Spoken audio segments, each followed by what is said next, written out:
This is ACOFAE.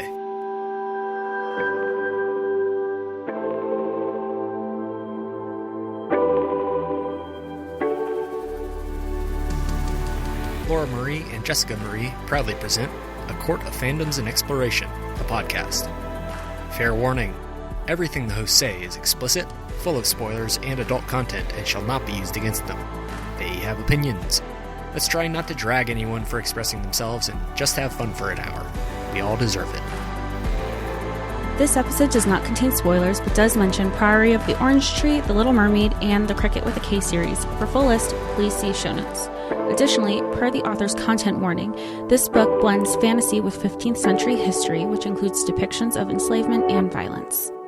Hi, everybody, and welcome to A Court of Fandoms and Exploration, your weekly deep dive into the YA literature and fandoms that we love.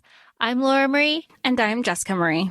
And today we are discussing Soul of the Deep by Natasha Bowen. And this is a confirmed duology, and today's book that we'll be discussing is book 2 of 2. We've already discussed Skin of the Deep a couple episodes back, but thanks for joining us today. I want to start this episode by saying that I needed the author's note to enjoy this book. This book was very difficult for me to get through. In my opinion, starting out, this book is the embodiment of those sad mermaids in The Little Mermaid in Ursula's cave that get all shrunken down. Oh, yeah. Simi is so depressed and sad and guilty and just the whole book that to me the whole time she was just this sad little thing until the very end. She's just this sad little droopy sad thing. Oh my gosh. So I needed this author's note, which is just to say that we said in our other episode, Skin of the Deep, that the author's note was wonderful. This one also is wonderful, and it really does provide excellent context. Did you read the author's note before or after you started reading? But I know, that being said, I know you have officially read this book twice. Was it how did you read it? Did you read the whole thing first? And then what was the order of how you read everything? I read the whole thing. I listened to the author's note. I read it again and then listened to the author's note again. Okay. So once you had that author's note context for the second read, you were like, okay, I'm in it. More so. Okay. More so, but not all the way. Again, depressed Simi is not a Simi I want to share a headspace with. No. Oh, and she's so alone for so long, and she's kind of sitting with the consequences of her actions, I disagree with all of this. I hate these themes of choice and sacrifice and guilt and just sitting with guilt and the comparison of drowning in your guilt for 6 months because she's literally in the bottom of the sea. She can't get any deeper into her own guilt and the consequences of her actions for doing the right thing. Just oh my God, enough. No. I see, but that's what's happening. I'm not disagreeing with you, but that is what's happening in the book. She just, these are my issues. I did not. You didn't that those were the things. Okay. I do not like all of this because she's dealing with the consequences of her actions. What the fuck else could she have done? And everyone fucking blames her about it the whole book. And then she blames herself about it. I don't know. I had so many issues. And all of them were fixed in the last 3 pages of this book. Well, it's funny you say that because it was the last, because I, of course, I mean, I know I'm jumping ahead, but we'll also work through it all over again, is she was like, I choose you, but I also choose me. It doesn't mean that I don't choose you because I do. It just means right now. And those two lines, I was like, this is Priory. You went through everything and you understand that there's a bigger picture. That part I really liked. Yes. But it was, so of course I was like, that was sticking out to me. But then you have Cola going hot and cold with, he's like, oh, but remember, like, you didn't even talk to me about this and Why these did you decisions. leave? Yeah. But that also, I don't understand. Like, I don't understand. Maybe it's because of like the characters that we do like and the stories that we do love is one, they weren't even together. They had feelings and they could not admit, well, she specifically could not admit feelings because of everything that comes with being a mommy wata. And then you have, like, that was a big thing. So she had to keep everything repressed. And she also didn't know these people in a way that they should know. Like, I don't understand why everybody felt like she needed to run by them the decisions that she was making in the first book. Yeah, I don't understand why Cola treats her hot and cold and why he questions everything that she does. Like, y'all weren't even together. Like, calm down. On a sheet of paper, she saved your life. She shouldn't have. And now you're on this journey together to get what you needed to get. So she could basically ask for forgiveness for saving your life. If you're down to the real basics, why would she have shared anything with anybody? Who are these people, Jess? All right. So we're going to do, it's a lot of the same people from the first book. We have Simi, we have Cola, we have Velashade, who is another mommy wata that we didn't really meet. I don't remember meeting in the first book because we didn't know, because we knew that there was only 7.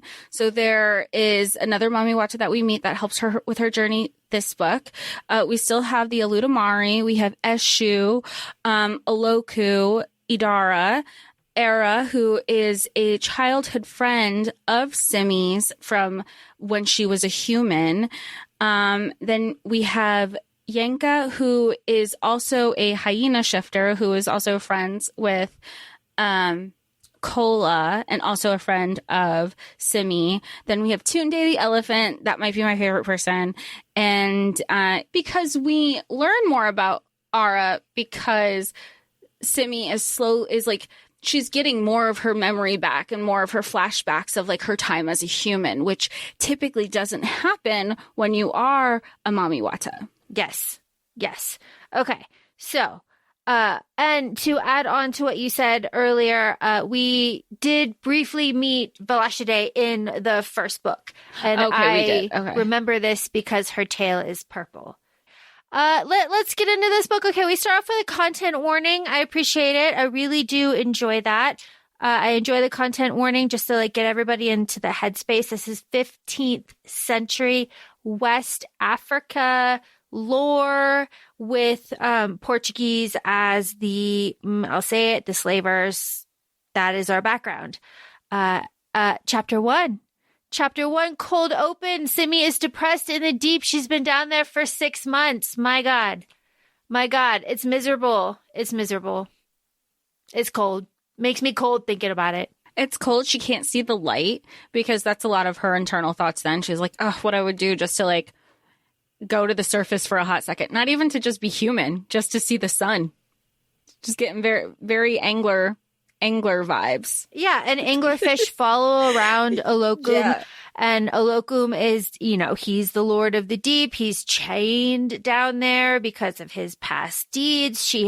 She, Simi, and Olokum are working together to bury the dead. That is the debt, all of that, the bargain, everything that's happening. The themes, like I mentioned earlier in this book, are like choice and sacrifice. And it starts off like really hammering that into us here because Simi is like, I chose to be down here. I'm honoring my bargain. Like, this is my sacrifice. sometimes I think of Kola and the sun, but oh, the deep. It's all very sad. It's all very depressing, which I do find interesting because Olokum's been down there for like thousands of fucking years, and she's been down there for 6 months. So it makes sense to me that Olokum is plotting this whole time. But I just don't understand why he went. No, never mind. I'm talking myself out of it in my head. Never mind. He would have been, but no. I agree with you. Just don't listen to me, because I'm going to go back into talking about Skin of the Deep, and we're not backtracking. We're moving forward. This is the second book. Yeah, so like I understand why he would take any opportunity to like plot to get out of this. And honestly, if we're talking about evil villainous plots here, this one's not that bad. He has, I mean, let's just get into the balls of this. Olokum is not honoring his bargain with Simidili to give Eshu to the Supreme Being for judgment. That was the plot. That was the bargain. That was the whole reason that she said she would go in with him. Yep, and then she dove. Yep, that's the whole thing. The whole thing, because Olokum helped bind Eshu, and that saved all of that happened in Skin of the Deep. Okay. So now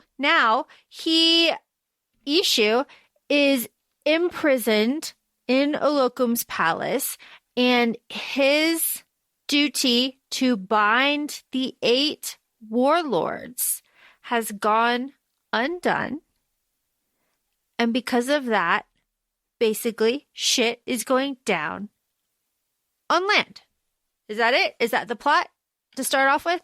Yeah, I feel like we find out more about the warlords towards the end when Simi and Kola and Era are all in that room. But I feel like it was one of those things we hear about earlier in the book, and then it kind of just wasn't really touched upon until later. So like you it's easy to forget because you have all these battles and relationships and like, I'm mad at you happening in between. Yes. Oh my gosh. There's a lot of that. But I like the burying of the dead scenes that we have between Simi and Olokum. They're very reverent, like they're very special, and they're taking their time and showing that, you know, all of these bodies are like back home into the sea. Very, very nice. And the tenderness that Olokum shows to the dead is stated over and over and over again. So we do have a little bit of sympathy for him for that. But then Velashide shows up, like, bam, there's Velashide. I was not expecting her to show up and to drive this plot along so quickly. No.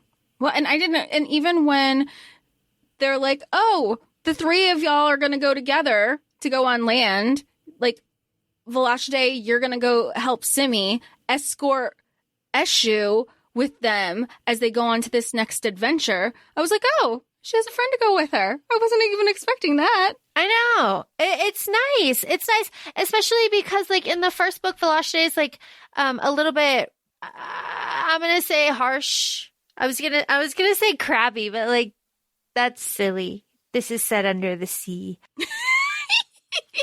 She's a little bit harsh. Velashide is with Simi. So the way that the narrator, and of course, I think we both listened to this through audio. So the way that we're saying things is the way that the narrator did, and we're trying our best. Please be kind.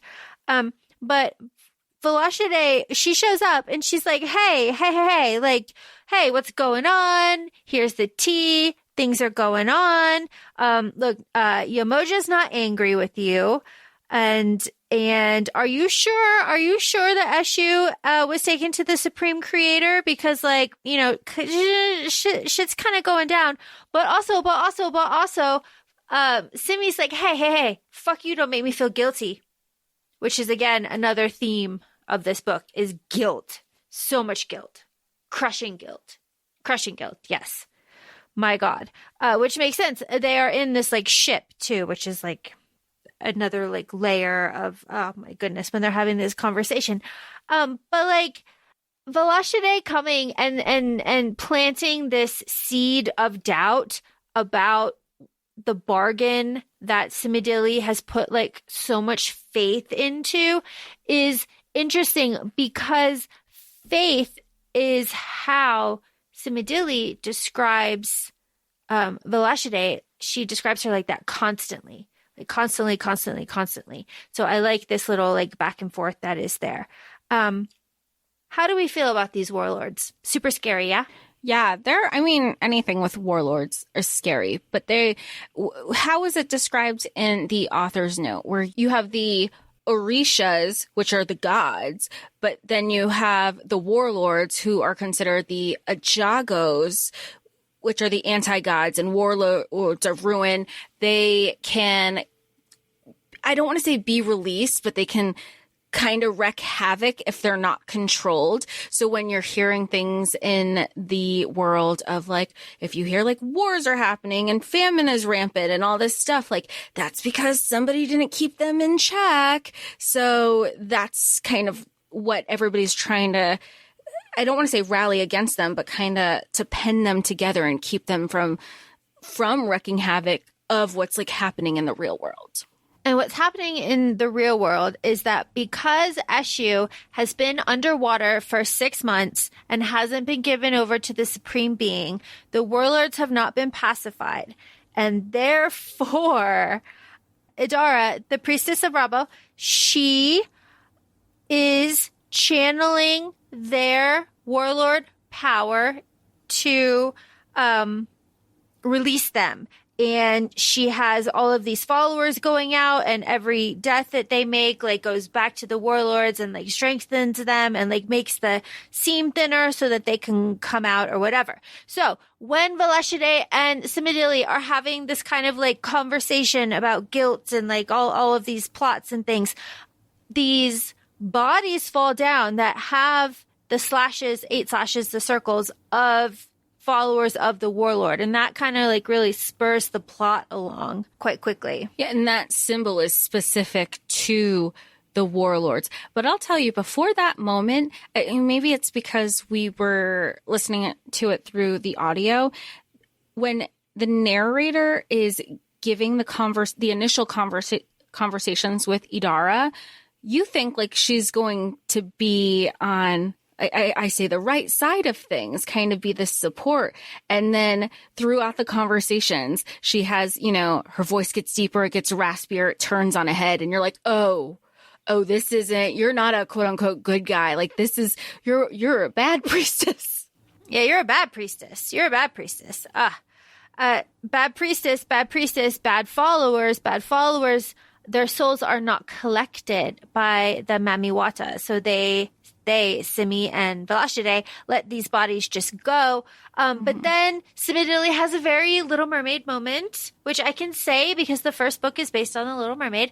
And she goes up and she sees Kola on the ship, right? She's up there. She sees him. It's all very special. She knows it's him too. Mm-hmm. She's like, oh my gosh. But like, she doesn't try for any interaction because she knows at this point, it's a moot point. It's not going to happen. It's just going to hurt them both. But of course, she's like back in her head, like, I wonder if he still thinks of me fondly the way I think of him. And maybe one day, but it's just, you know what, I'm saying that just to kind of pacify myself because I'm lonely and I have nobody to talk to and da-da-da-da-da. Like, she's just kind of reminiscing of what could have been, but never could have been because of who they were at the end of the first book, Skin of the Deep. Yes. After this, there's a flashback, which basically just tells us that the warlords can be defeated by unity and love. Shockingly, that's how they are defeated. It's all right here. Dinner with Olokum is right after this. Basically, he tells us, I'll be free one way or another. Fuck you. And then you'll be free. So like, you should help me. Wink, wink, but there's no winking to be done. And then after that is the breakout. Like, things happen like pretty quickly. The breakout with the squid and gets Eshu out of the prison that he's in. I can see it. I can visualize this. I can see it and visualize it. I remember, like, and that's really soon. Like, that's chapter 4. Like, we're only in chapter 4 of this book. And somehow, like, there was always something happening, but it also felt like a very long book. I don't know if you got that impression, too. Maybe it went faster your second read. I was at 2.10. So it went way fast on my second read. I was flying. I was flying. Which is exactly what Simi and Ishu do when they break out of the prison that he's in, because they have to really get through Olokum's palace and like get up to the surface as fast as they can. But Ishu like kind of like piles on. That's what I'm looking for. Ishu kind of piles on the guilt for Simi too, because he's like, hey, the warlords are out. That's because like you made this bargain and I'm fucking down here. Like all of this is your fault. This is all your fault. And Simi's like, yeah, no, it totally is. And it's like, you know what? No, it actually isn't. It actually isn't. But no one is saying that to her anyway. Moving on from that. But nobody says that to her at all. Like, even at the end of the book, nobody has said, you know what? It was kind of shitty of us to be projecting onto you that you were responsible for this whole thing, when really she was always thinking bigger picture. Always. Every single moment she was thinking bigger picture. And just to kind of emphasize that, Simi's like, I don't fucking trust you, Eshu. You're a trickster. I'm not going to fall for this again. And he's like, okay, fine. I will give you my ruby. And that's like, I need this to do the ritual. And I also like don't want to die. So that will be our kind of like insurance. And it does end up like working the whole time, because Eshu does, not want to die, surprisingly, right? Like he holds it up. I kept expecting that he was going to kind of pull one over on her the whole time. The whole and time. Even though they're like in one of the many battle scenes, there's one specifically where she's with Cola, and Cola's like, do the thing. And she's like, I'm not sure. And he goes, he has a lot to lose too. Trust him. So it's really interesting to see Cola's dynamic with Eshu during the book, and even his siblings, the twins, who were kidnapped by him, that they were putting so much trust in this person. When I was like, I don't know about me personally, I wouldn't have, because screw me once, shame on me. Yeah. You, but fool me twice, shame on me. Yeah, no, for real. I absolutely would not have. Absolutely. But you know what? That's why we're not female MCs in these YA books.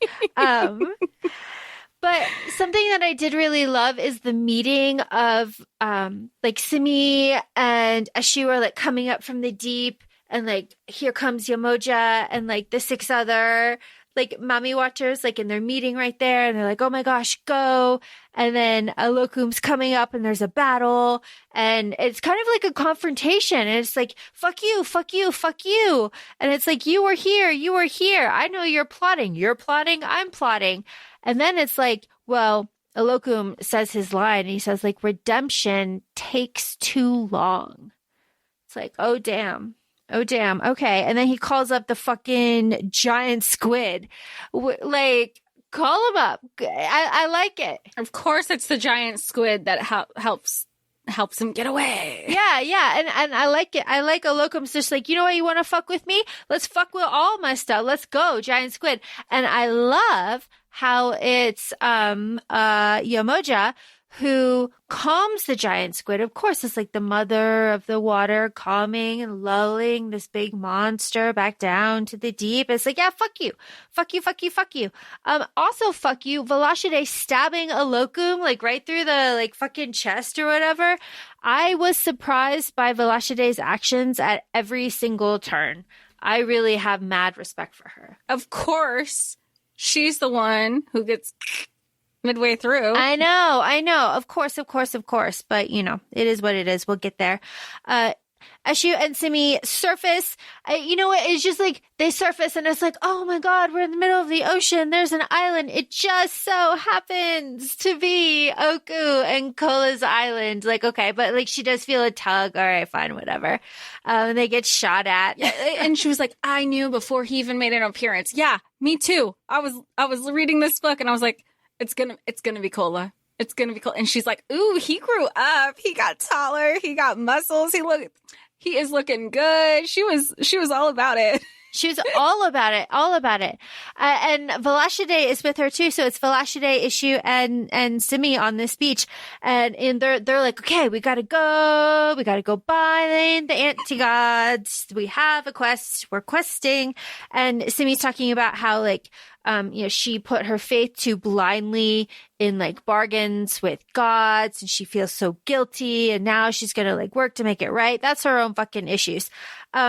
We also have a flashback where she's learning to fight, which is fun because that's when the arrows come. And what do the arrows reveal? It's Kola. He's hot. He's the leader. Whatever. Kola bothered the absolute shit out of me this entire book, but he does not like miss an opportunity to get Simi alone and be like, "Why did you leave me? Why did you leave me? Who did this to you? Who did this to you?" But it's not. It's annoying. It's like, why did you leave me? Like, yeah. Every time it was like, you did this to me. You put me in this position. And then like, because now we're in around chapter 8 or 9. Me. Yeah. And meanwhile, we're at chapter 8 or 9. This is all happening. And he said, I looked for you, Simi, every chance I got. Well, the other part of me is also like part of me is like, oh, that's thoughtful. And Simi's also probably like, yeah, I know. I saw you sail away, but like it's not going to change either one of our situations, right? So that's the other part. That's the logical, realistic part of me. And I was like, the romantic, you're like, oh, that's so sweet. But like, and what was going to happen? You knew from book 1 that based on who we are, you are a human. I am a mermaid. We cannot be together. I cannot tell you my feelings because there are going to be dire consequences. Like this isn't, nothing. Why are we going to put ourselves through more pain? Yeah. And it's all about him too. He's like, well, I'm the leader of my village and I took time out to go and look for you because I still care. Okay. It's been 6 months. Chill the fuck out, my guy. We also only knew each other for like 3 weeks. I know. But also though, I thought because like, after it's like, oh, Simi, oh, why are you here? Oh, it's Kola, blah, blah, blah. Why did you leave? Blah, blah, blah, blah, blah, blah, blah. And, tells everybody about the warlords, everything, blah, blah, blah. Simi's childhood friend, Ara, just so happens to be in the village. I thought they were going to be a thing. I thought Ara and Kola were going to be a thing. Absolutely. I did get that vibe too. I didn't get the betrayal vibe that we're going to get to in this episode from Ara, but I definitely was like, especially like when she ran up to them or whatever, I was like, oh, this is a thing. I'm with you there. Yeah. And when she ran up, I was like, oh, that's going to be, because I was like, awkward. oh, yeah. Well, I was like, oh, that's going to be like Kola's wife and she's going to be like pregnant or something because he's like the leader of his tribe. And like, and he even says like he's doing these roles, like his dad basically put them in these roles because his dad's going to die. So he's like, they really want to make sure that I'm prepared for this. Yeah. So that's where I thought it was going. Of course, that's not what happens. It's just, Ara's just like the childhood friend that betrays the fuck out of everybody later, so fun. She was sold to the Tapas. She ended up working for Idara in the temple. And she actually kind of going back on what we were saying, Ara says here that like, no, Simi, like you didn't make me go with you out into the woods. Like it's no one's fault that like we were taken by like slavers or whatever. But then we could say that like Ara does tell Simi that, but she's lying through her fucking teeth because we know that's not how she truly feels because that is revealed to Simi later when she touches the blackness in her soul after she is dead. So this is all. What happens in this village? We get the soul song. We get the story of the soul song and the plan. Just tell me about the plan. So we talked about briefly about the Ajago. Ajago, which are the anti-gods. The gods are the Orishas. In order to release an Ajago, you need the soul song. And soul songs have like these other powers also.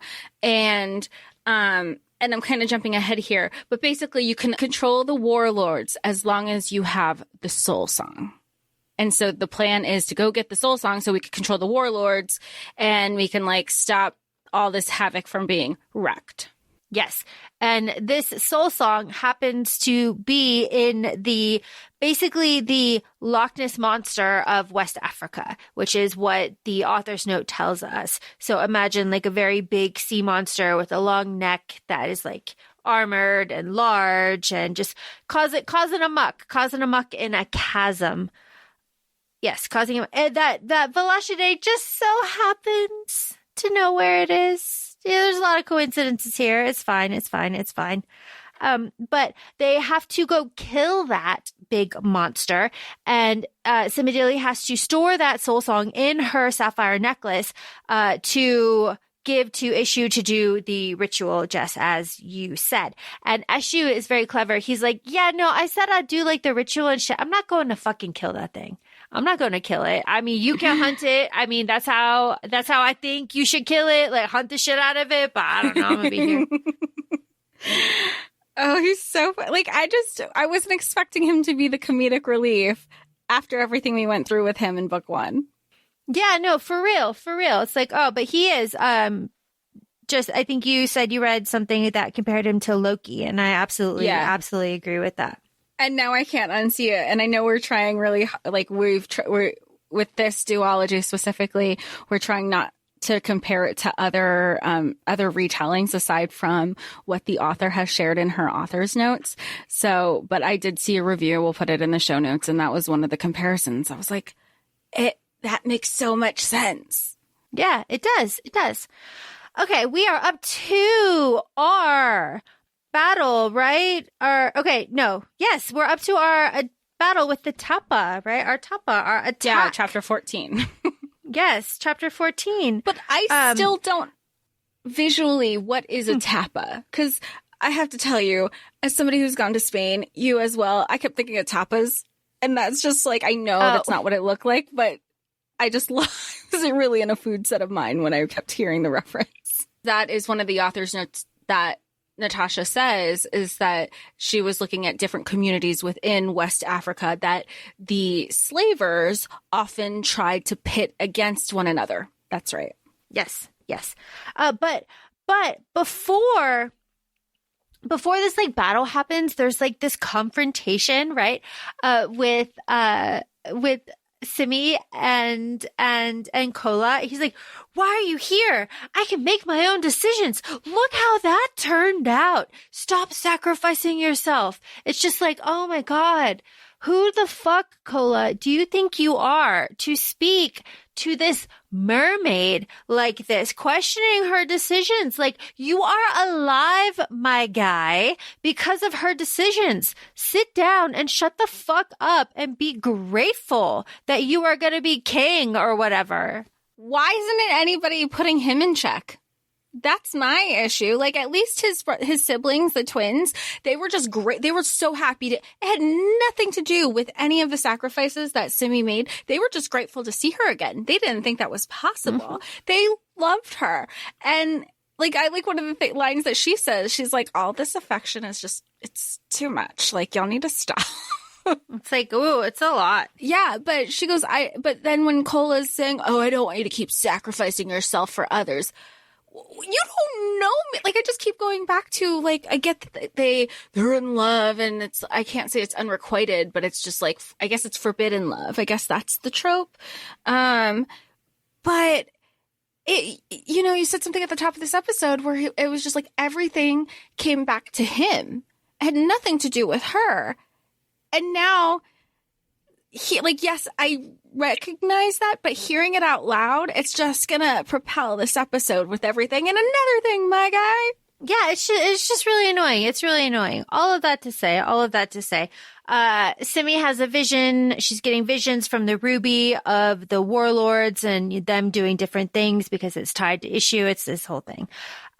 So the battle is very bad. We have the reveal that Yinka, our hyena shifter, she's alive. She survived the volcano. Hooray. We love that. Happy for her.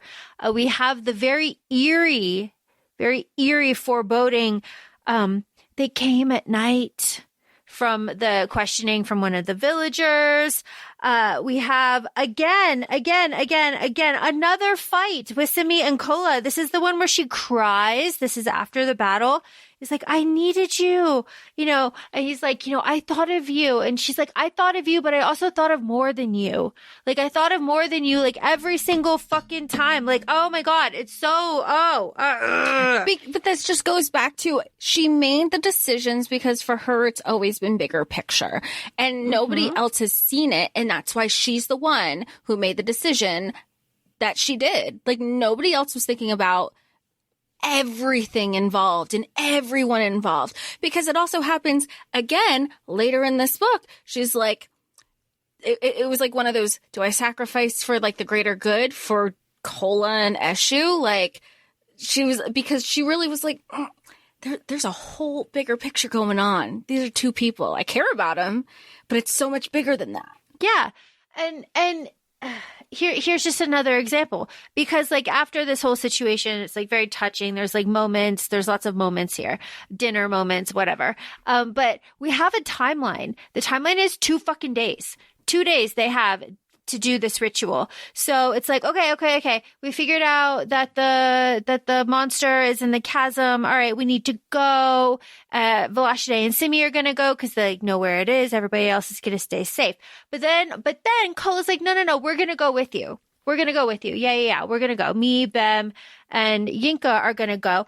And then when Simi sees that Velashide needs to be in the water and they should just like swim and they should like parallel like swim, he's like, well, why do you need to do that? Well, why? And he's like, and Simi's finally like, Velashide fucking needs this. Like, shut your fucking mouth. Like, stop questioning everything that I'm doing. Just adds to like where Velashide is saying, like, I get that you love being above the ground, being on land, but I don't, and they're swimming around and she goes, I don't know how you would want to give this up.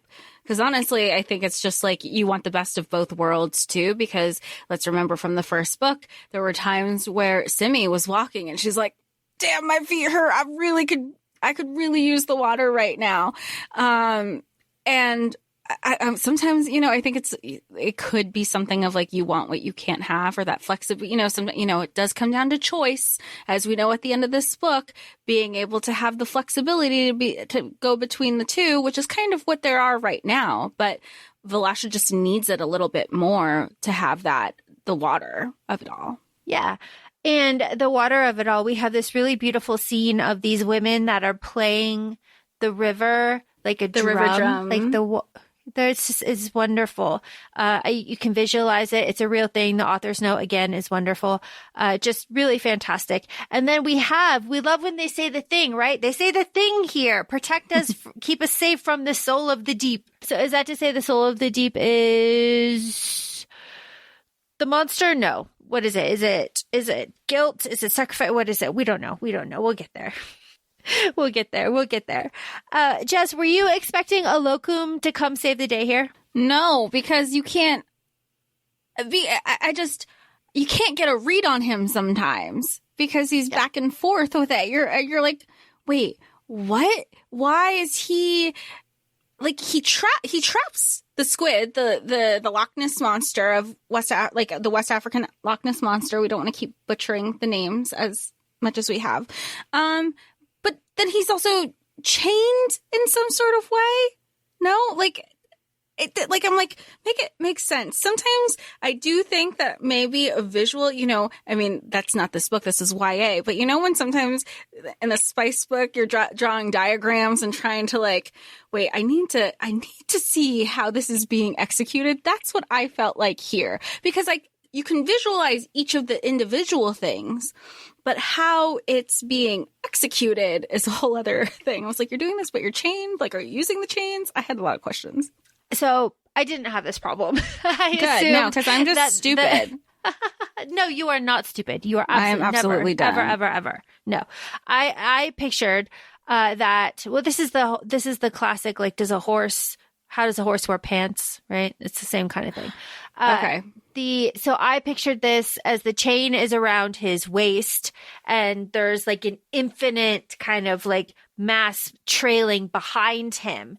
Okay. So like slack. So he is able to like use it and like loop it around like that. And have all this. Okay. Yeah. So that is how, and then that way it gleams behind him, right, in the light, and it kind of like trails behind him. This is how I was picturing it.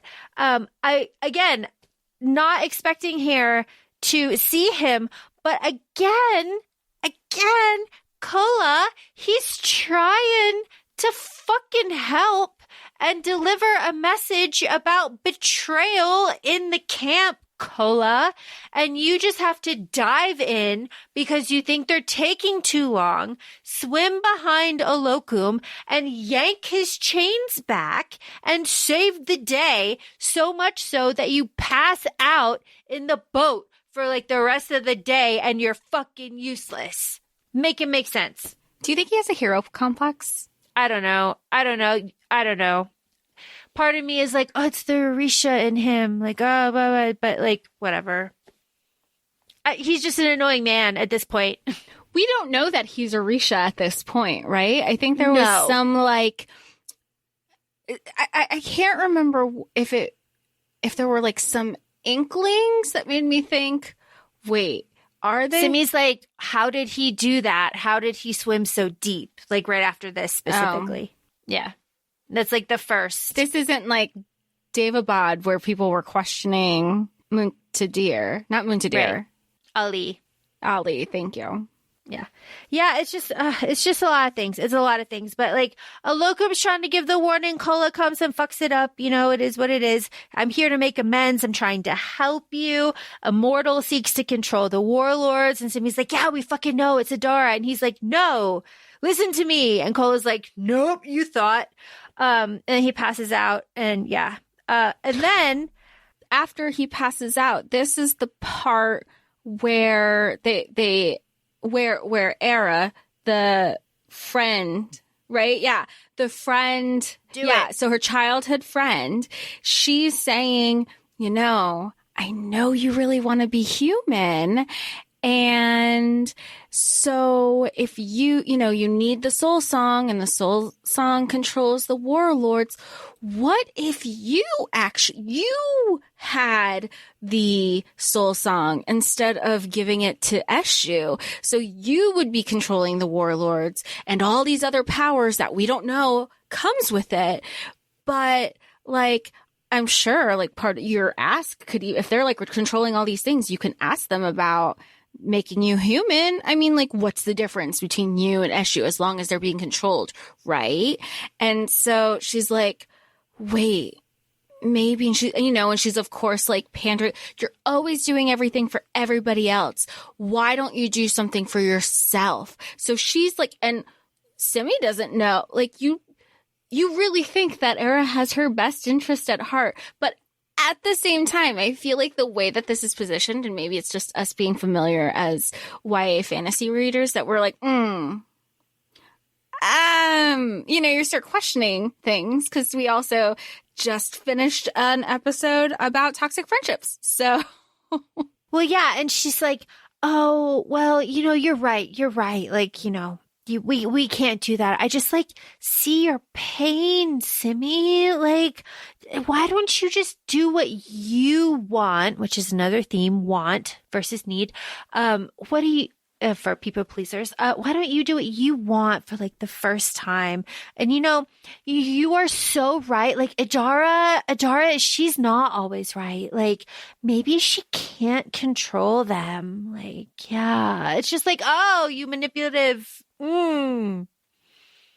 Yeah, because even Simi's like, what was one of the things she said? She goes, I wouldn't put so much at stake for just something I want. And I think that was where Ara's backing up. Oh yeah, you're right. Yeah, that's not what I meant. Like, yeah. Yeah, and of course, Velashide is worth noting, she's carrying the soul song in her sapphire, in her necklace. And Velashide says, like, Simi, she like, shut the fuck up. Like, you don't have to do all of this alone. Like, we are all here with you. Like, this is not your burden. Like, you can share everything. So like, let's go back. Let's go back to Oku. So to go back to Oku, they encounter the Adze. These are the firefly vampires. Very scary, very scary. These are the vampires, yeah, that she also mentioned, Natasha also mentioned in her author's note. I feel like there's a lot of battles in this, but that's because of all the creatures, I say creatures, that they're encountering. You have like, we've gone through 2 sea battles now, right? Yeah, we have the squid ones, you have the Loch Ness Monster, we have the vampires. This is kind of where Velashide dies. Am I wrong? No. You were correct. Okay, yeah, that's what I was like. Correct. Because this is like, oh yeah, because I was like, here's another battle. Simi sees Kola. She's running. And also at the same time, Simi is like, Velashide, you need to hide. You need to go somewhere else. Don't come into this battle with me. Like, you're probably not as familiar. And this is where Velashide dies, and Simi is putting on that guilt. Oh, if it wasn't for me, if I didn't tell her to do this, if she didn't follow my directions, she would still be here. But then she still also has to take the sapphire to keep safe. So we had the Adze, the red-eyed fireflies that turn into vampires, which forces our party to flee through horseback through the forest, which causes Velashide, who's unfamiliar with horseback riding, who is very sore, to look behind her, to fall off and get hit by a branch, which causes her then to be picked up by Ara. And Simi's like, all right, take her to the fucking village. Don't murder her is implied. It's implied, but you know, I guess you have to state directions implicitly. So Velashide, who has the necklace, goes with Ara. And then, after the battle where they defeat all the vampires, Velashide's body is discovered. Necklace is gone. Simi kind of recommits herself to her life as a mamiwata and Yamoja. She's like, no, this is like Velashide was pious. She was doing her duty. Like she firmly believed in this, and she had faith. And I need to do this. I need to do what she can't. It also felt like you said, it was like reclaiming of being a mamiwata, because up until this point, she had if we go back to the choice of it all, she was not given the choice. She was just created as a mamiwata. And this is kind of her rededication to being like, you know what, maybe I won't, for the lack of a better analogy, I won't make waves. I'm just going to I'm going to follow my instructions and the responsibilities that comes with being a mamiwata, and I just need to recommit myself to this, to this life, as opposed to trying to fight it at every angle. Yeah. Oh my gosh. After this is the funeral where they take Velashide to the ocean, and she turns into sea foam. Very lovely, very beautiful. But then it's like, okay, everybody's at war. We're going to attack. We're attacking the next day. Okay, everybody get ready. Cola's like, hey, let me show you my giant elephant. You want to see my giant elephant? And the giant elephant has elephant armor. He's so sweet. We love him so much. Oh my gosh. We love him. But then we have Kola again being so fucking like okay. He's like, you could stay here with me. You could stay here with me in Oko. You could. And Simi's like, oh, clearly he loves me. He doesn't have to say it. I can see it in his eyes. Clearly he loves me. Even though he's been ignoring me and unable to look me in the eye ever since I fucking washed up on that beach. Clearly he loves me. And Simi's like, no, I can't fucking stay with you. Like, no, I have to make the right decision. Like, Yamoja needs me. I'm going back to the sea. Like, you don't know me. She also, they don't really say that he's Orisha just yet, or of Orisha familiarity. I don't want to say bloodlines because that wasn't the case. He kind of turned Orisha, or was turned Orisha. So I like that she kind of puts her foot down also to be like, and even if you do, nothing can come of it. So why are we having this conversation? Yeah. So like, get fucked. So the tribes are all united. Here's our unity. They're attacking at dawn. Very fun. So the twins wake up Simi, who's been sleeping, and they take her to the ceremony, the drumming ceremony with the igugum. Yes. Which is a person who is wearing a costume of the collective ancestors of the village. It's very spiritual. This person then spins and does dances and blesses the twins. And then this is where it is confirmed that Kola is Orisha. The Igugum does confirm it, and the twins welcome him as Orisha. And then Simi's immediate fucking thought, though, is like, oh, he's Orisha. We can fuck. We can fuck now. That's her first thought. It wasn't that, he's a god, because we know Orishas are gods. It was like, oh, wait, this means he's not human. Bet. That's... Bet. It's just, all right, Simi. But then she also swings back to the other side. She's like, no, we have to do what's best. We have to do the best thing for everybody. There's no real choices here. I can't stay here. He has to be like the village leader, especially now that he's Orisha. I need to return back to Nimoja. We have to close the gateway. Like, this is what we have to do. And she's like, not only that, she's saying like how good at it he is. Like, he has this place, like she recognizes it from like taking the emotion out of it. She's like, not only is this where he's supposed to be, like he's good at what he does. Like, why everybody likes him. Everybody respects him. Like, he's meant to do this.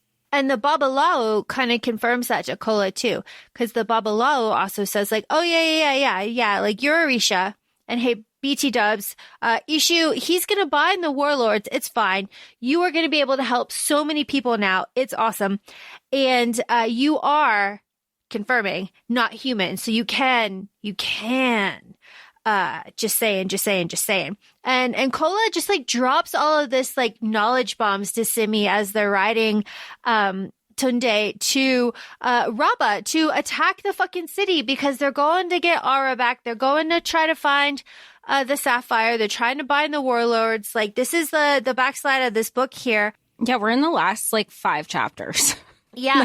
No kidding, backslide. Yeah, like the Tapa people, the warriors, the soldiers, the Tapas, they pour out of the gates, right? And Issue's like, the moon, it's almost at its peak. We have to hurry. So they're like running. Simi, side note, saves the archer with the kids. It's like a very payoff kind of situation. But then Idara shows up and summons fucking zombies. Unexpected. Yeah, I wasn't expecting the zombies. You have like the riders, and then there are other riders and warrior. Like, there are other warriors that are riders that are attacking. And anytime a rider is involved in an attack, I feel like it's that much more serious, because they mean business. Because you're going fast, you have to navigate. It's not just foot traffic of sorts. And this is also the part where even like amongst the fight, Simi at one point is by herself, and Eshu and Kola are working together to get to Simi to fight her. I do like that she gets herself out of it, though. Oh, definitely. I don't like that Kola like has to save her so many times, especially when it's like reiterated to us that she can fight. But we're in the backside of this book. It's neither here nor there. We're up to the evil tree. I wasn't expecting an evil tree either. Were you? I never expect. Like, only time I think of evil trees are probably the Whomping Willow and then Wizard of Oz. Those are the only two.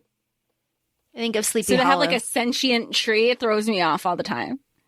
So we have an evil tree. Evil tree is the gateway. So we have Idara and we have Aura. This betrayal. Take me through this. This is like our villain monologuing kind of situation. This is where you find out that Era has been has duped everybody at this point, and even has the dagger up to Simi's neck. You're absolutely right. So Ara kills Adara because Adara's sitting there like, oh, that fool, the king. I'm channeling these warlords. I can command them. Look at all this shit that I've done. I'll bind them to me. I'll control everything. Fuck you guys. Fuck you guys. And then, as you said, Ara kills Adara. And then she's like, hey, I'm taking the sapphire. You have no idea what life was like for me.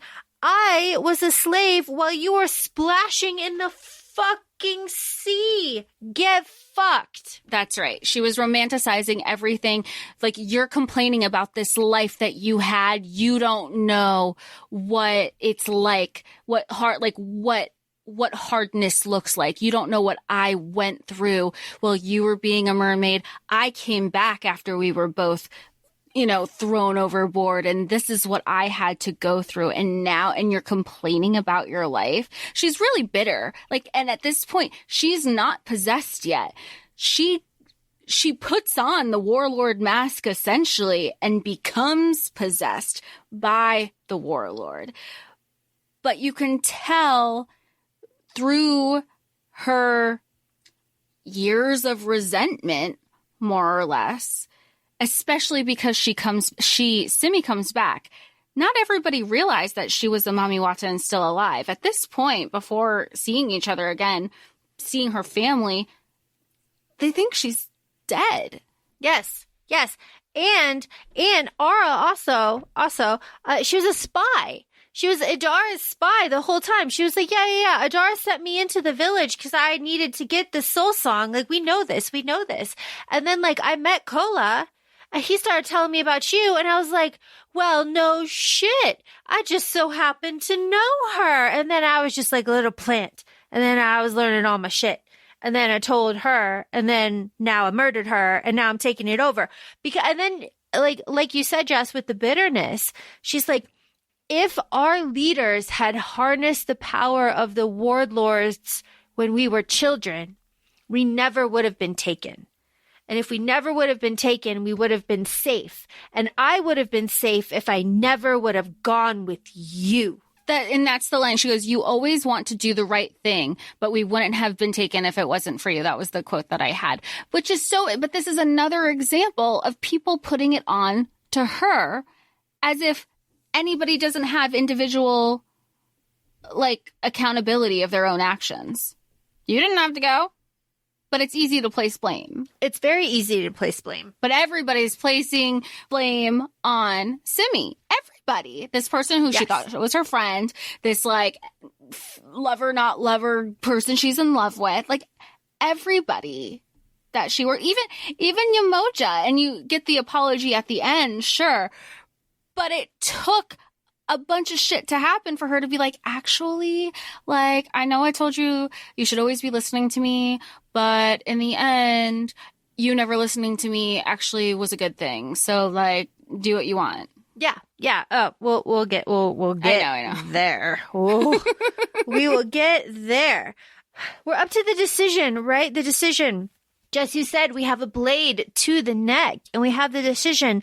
Release the soul song, or I'm going to kill you, I'm going to kill Kola, I'm going to kill all your fucking friends, or release the soul song, and the whole world fucking dies. That's the choice, right? Or, don't release the soul song, and the whole world. It's all of it is shit. All of it is shit. It's like that, where they say, the difference between the hero and the villain would sacrifice the world for one person, but the hero sacrifices one person for the whole world. Yeah, absolutely. And Simi says, I release you into this world, soul song, and into the tree, the soul song goes, and a doorway opens with its big giant mouth with teeth, and the warlord of disease comes first, and Ara's like, yo, I command you. And the warlord of disease is like, okay, sure. That was so funny.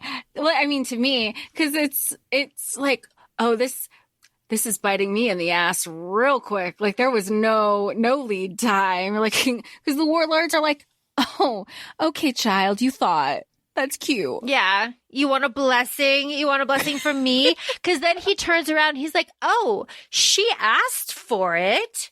She asked for the blessing. It's just like, I'm basically pestilence and she asked the wrong fucking guy. That's not on me. That's on her. Which, yeah, again, it's like, okay. So Aura dies. She dies of the disease. It is what it is. Ishu takes the ruby. He starts chanting. It ignites, whatever.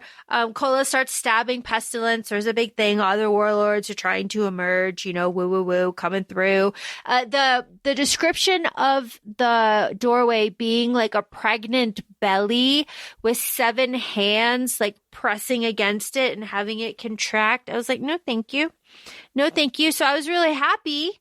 I was real happy when Ishu comes through, binds the warlords, and Simi, bless her, is like, fucking burn it all. Did I stutter?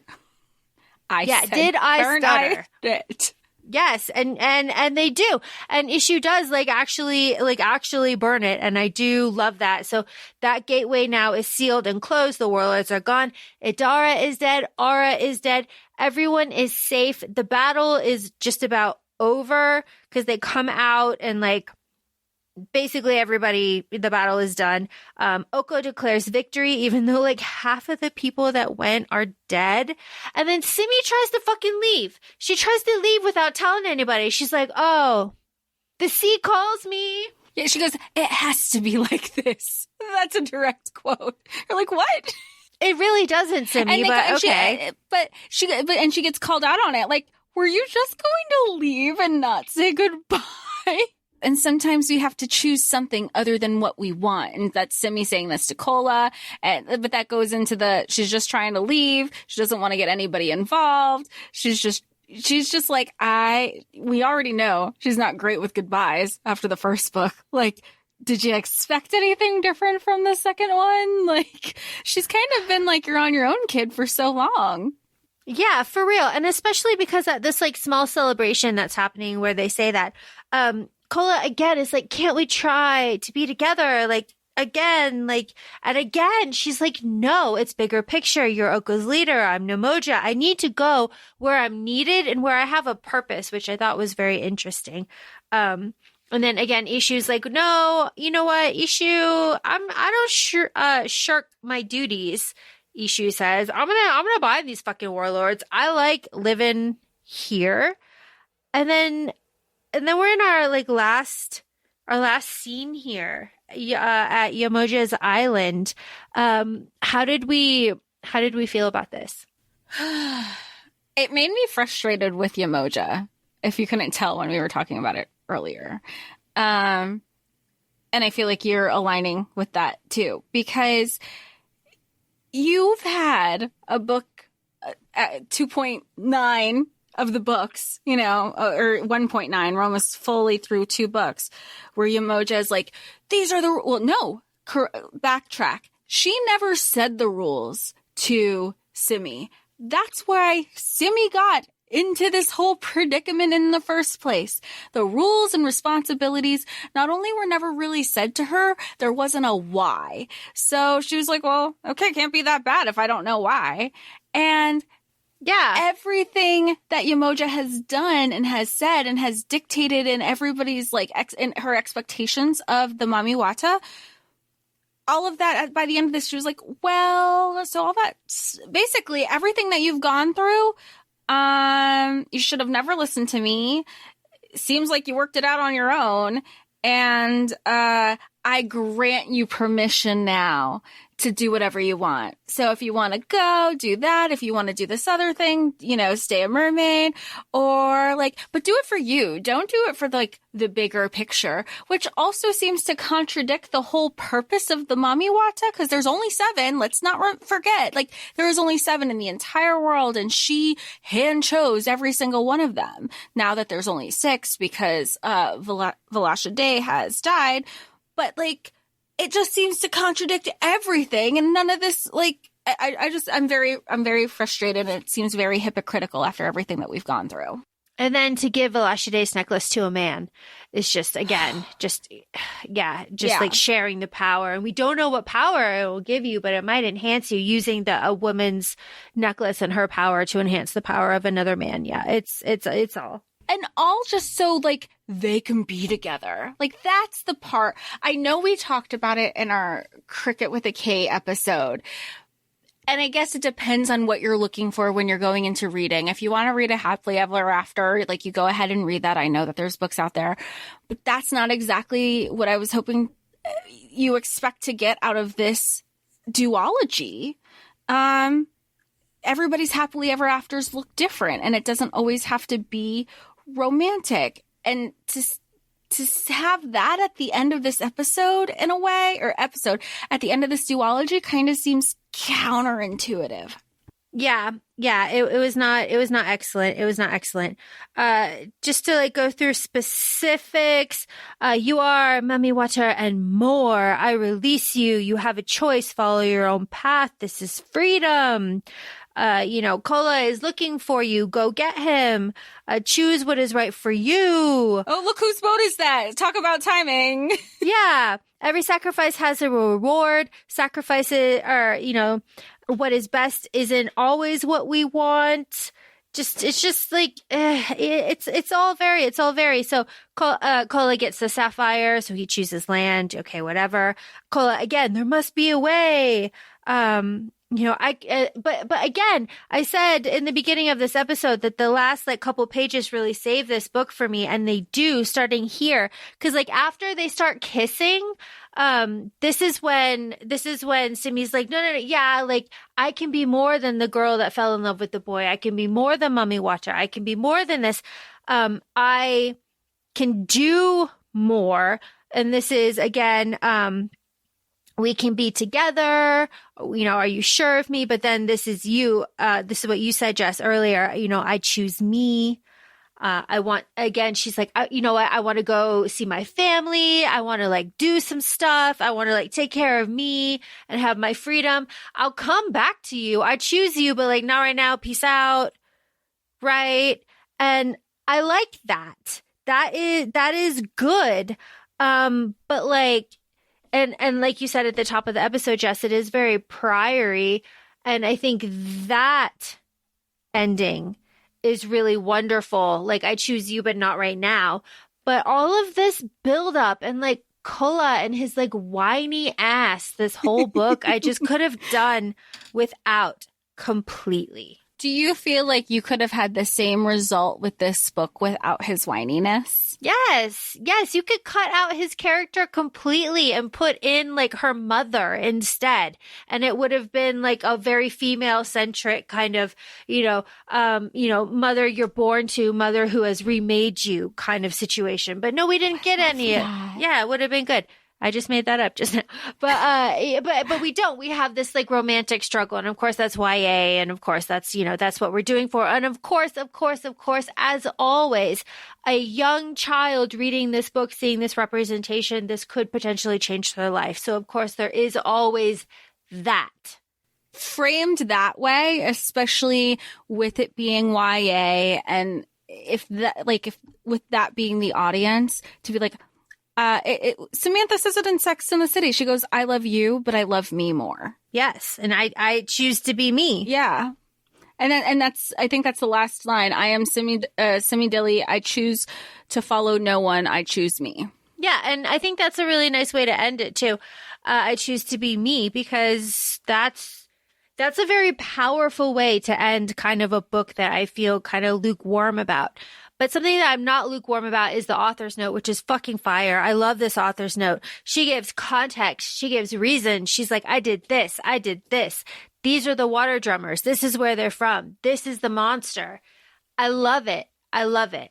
Do you think that you would have enjoyed your second read? Because we've discussed, if you've listened to all of our episodes, I have a habit of not reading the author's note, except with, we discussed in Skin of the Deep, we both read the author's note. Laura, you always have a tendency to read the author's note. Do you feel like you would have felt differently if you hadn't, because we've also had that conversation too, that you would have liked a book better if you hadn't read the author's note. I like the context here, because I think the themes of this book specifically were kind of annoying to me. But again, I'm not the target audience, like guilt, all of this like suppression and this guilt and everything and all of that. It just didn't hit for me, but it is what it is. But, I don't know. Follow up to that. Did you like this book, and or would you read it again? I'm lukewarm on this book. I would not read it again. However, I would recommend the duology to the age-appropriate audience. If it were something that they were looking for, yeah, why not? Yeah. It is like quite lovely for a younger audience. Yeah, and I think it's important to note that just because you wouldn't reread a book, that doesn't mean it's not a great book either. I mean, some you could just be like, that was fine. Cool. On to the next. I think people get wrapped up into thinking if you're not going to read something again, that it's not great. And that's not the case here. Yeah, no, absolutely. And especially with so many tie-ins with the dolls from the wonderful website that Jess and you and I discovered. I don't want to say discovered, stumbled upon recently with these really beautiful. Like we'll post that also in our show notes. We've been pushing it, on our socials. But if you don't follow us on our socials, at least it'll be there for your show notes if you have some curiosity for it. Jess, what about you? Do you like this book? Would you reread this book? Answer these questions. I wouldn't reread it. I thought it was fine. I think I would, now that we know that the duology is complete, when we covered Skin of the Deep, the second book might not have been out yet. But I would recommend, if you're going to read this, read it back to back. I also think you could be fine with just the first book too. I mean, we've had that conversation with our Hellbent episode, maybe it was the second book of that series, that you said, you know what, I'm good after book 2. I want to have like my own little headcanon going on. So I think it could be great as a duology if you do it back to back. Also, if like you're also not necessarily missing out if you just stop at book 1. So on that note, please feel free to follow us on Instagram. We're at ACOFAE Podcast. We're also both on TikTok, ACOFAE Laura and ACOFAE Jessica. Thanks for joining us this week, and we hope to talk to y'all soon. Thanks. Bye. Bye.